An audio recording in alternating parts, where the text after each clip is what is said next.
احمد بن حنبل کی حدیث نمبر ہے 7599۔ صحیح بخاری کے اندر بھی یہ روایت ہے، سنن ابو داود میں بھی ہے، جامع ترمذی میں بھی ہے، امام بخاری نے اسے ادب المفرد میں بھی نقل فرمایا۔ حضرت سیدنا ابو ہریرہ رضی اللہ تعالی عنہ بیان فرماتے ہیں کہ رسول اللہ صلی اللہ علیہ وآلہ وبارک وسلم نے ارشاد فرمایا، ان اللہ یحب العطاس، کہ بے شک اللہ تعالی جل وعلا چھینک کو پسند فرماتا ہے، جسے ہم اپنی زبان میں نچ کہتے ہیں۔ یہ حدیث کا پہلا ٹکڑا ہے، اسی ایک ٹکڑے پر آج ہم کچھ نہ کچھ سمجھنے کی کوشش کریں گے۔ اللہ تعالی جل وعلا چھینک کو پسند فرماتا۔ اب ہم اس بات کو سمجھیں کہ ہم یہ دیکھتے ہیں کہ دین اسلام میں اللہ تعالی جل وعلا نے ہماری رہنمائی کے لیے سارے اسباب جو ہیں ان کو ذکر فرمایا، اور جب ہم یہ جانتے ہیں کہ اسلام ہر حوالے سے ہماری رہنمائی کرتا، ہو سکتا ہے ماں باپ بھی ہمیں نہ بتا پاتے ہوں، ہمارے اساتذہ بھی ہمیں اس بارے میں نہ بتاتے ہوں، لیکن قرآن اور حدیث جو ہے ان باریک اور عام سی باتوں کے بارے میں بھی ہماری رہنمائی فرماتا۔ اب ہوتا یہ ہے کہ بعض ایسے حالات پیش آتے ہیں جمائی یا چھینک کہ جس میں انسان کی جو صورت ہے اس کی حیت بدل جاتی ہے، اس کا شکل و صورت کا جو انداز ہے، جو حیت ہے وہ بدل جاتی ہے، اور وہ خود اسے صحیح کرنے پر قادر نہیں ہوتا، یعنی اس کے یہ بس میں نہیں ہوتا کہ وہ یہاں اس کو خود سے دور کر سکے، اور ساتھ بیٹھے لوگ جو ہیں ان کو بھی اس میں ایک قسم کا ایک کراہت یا بدمزگی کا سامان جو ہے وہ نظر آتا ہے، جیسے ڈکار وغیرہ ہے، چھینک ہے، اباسی ہے، یہ ساری چیزیں۔ اب اللہ کے نبی سرور عالم صلی اللہ علیہ وسلم نے فرمایا کہ اللہ تعالیٰ اسے پسند فرماتا ہے۔ کیوں؟ اس لیے کہ جب کسی کو چھینک آتی ہے تو وہ کیا کہتا ہے؟ الحمدللہ، یعنی اس کا معنی یہ ہے کہ اسے پسند کیا گیا۔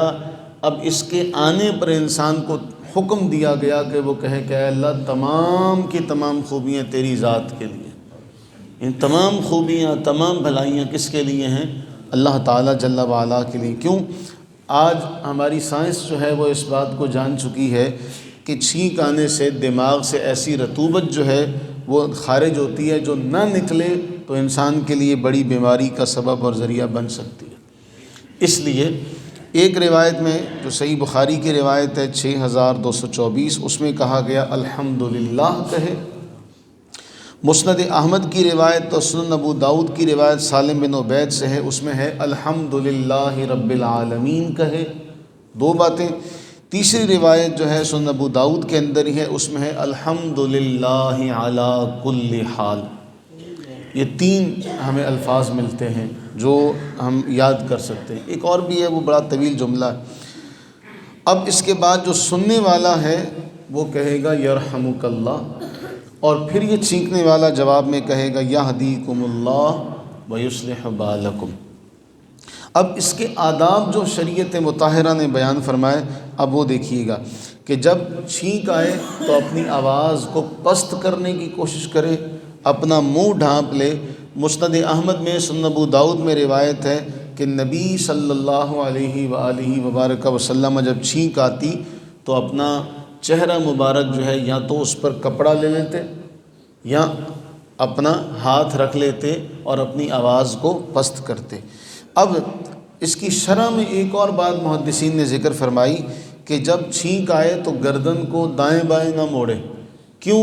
اس کے گردن کے پٹھے متاثر ہونے کا ڈر ہے، اس لیے اپنی گردن کو سیدھا رکھے۔ یہ تعلیم بھی ہمارے ائمہ محدثین نے ارشاد فرمائی۔ اب کتنی حسین تعلیم ہے، اس کا ایک اور پہلو یہ ہے کہ جب اسے چھینک آئے تو وہ اپنی آواز کو پست رکھے اور الحمدللہ اس آواز سے کہے کہ جو اس کے پاس بیٹھے ہیں ان تک وہ آواز جائے اور وہ سن کر اس کا جواب دیں۔ کیوں؟ وہ جو سن لے گا اس پر اس کا جواب دینا لازم ہو جائے گا، لیکن ہماری آپ چلے جائیں معاشرے میں لوگوں کو اس کا علم نہیں ہوگا۔ پھر اگلی بات، سنن ابو داؤد میں ایک اور روایت ہے کہ اپنے بھائی کی جو 3 بار چھینک آئے اس کا جواب دو، اگر اس سے زیادہ چھینکے تو پھر وہ زکام کی وجہ سے ہے۔ یہ تعلیم بھی اللہ کے نبی سرور عالم صلی اللہ علیہ وسلم نے ارشاد فرمائی۔ اب بعض حالتیں ہیں جس میں چھینکنے والا جو ہے وہ اللہ کا ذکر نہیں کرے گا، اور اس کا جب ذکر نہیں کرے گا اس کا جواب بھی نہیں دیا جائے گا۔ ایک اس میں واقعہ ایسا ہے کہ کسی امیر یا بادشاہ کو چھینک آئی، تو اس نے اپنے دربار میں یا اپنے پاس بیٹھے جو علماء تھے ان کو طنزاً کہا، تم نے میری چھینک کا جواب کیوں نہیں دیا؟ تو جو علماء بیٹھے تھے انہوں نے کہا جی آپ نے الحمدللہ کہا ہوتا تو ہم یرحمک اللہ کہتے۔ تو بادشاہ نے کہا میں نے تو دل میں کہا تھا۔ تو انہوں نے کہا ہم نے بھی دل میں جواب دے دیا، ہم نے بھی دل میں جواب دے دیا۔ تو الحمدللہ جو سنے گا اس پر یرحمک اللہ کہنا ضروری ہوگا۔ ہم یہ سمجھیں کہ اللہ نے تعریف کرنے کے مواقع کیسے ہمیں ارشاد فرمائے، اور پھر ہمیں دعائیہ کلمات کیسے سکھائے کہ ایسے موقع پر تم اللہ کا شکر ادا کرو، اور ساتھ والا سنے تو وہ کہے اللہ تجھ پہ رحم فرمائے، اور یہ چھینکنے والا بھی کہے اللہ تجھے ہدایت دے، تجھے ہدایت پر قائم رکھے، تیرے معاملات کی اصلاح فرمائے۔ یہ دعا کا سلسلہ ہے۔ ہم ایمان والے جب ایک دوسرے سے ملتے ہیں تب بھی دعا دیتے ہیں، یہ معاملہ ہو تب بھی دعا دیتے ہیں، کوئی خوشی کی خبر سنیں تب بھی ہم اللہ کا شکر ادا کرتے ہیں، کوئی غمی کا معاملہ ہو تب بھی اللہ کا شکر ادا کرتے ہیں، اس کی طرف رجوع کرتے ہیں۔ یہ ایسا ہمیں زندگی گزارنے کا رستہ اور طریقہ بتایا گیا جس میں خوشی غمی ہر معاملہ اللہ تعالیٰ کی طرف لوٹانے کا حکم دیا گیا۔ اللہ سے دعا کریں کہ اللہ تعالیٰ ہمیں ساری زندگی اپنی حمد کرتے رہنے کی توفیق عطا فرمائے، اسی حمد پر ہمیں قائم رکھے، ہمیں ناشکری سے ہماری نسلوں کو اللہ تعالیٰ محفوظ و مامون فرمائے۔ آمین ثم آمین۔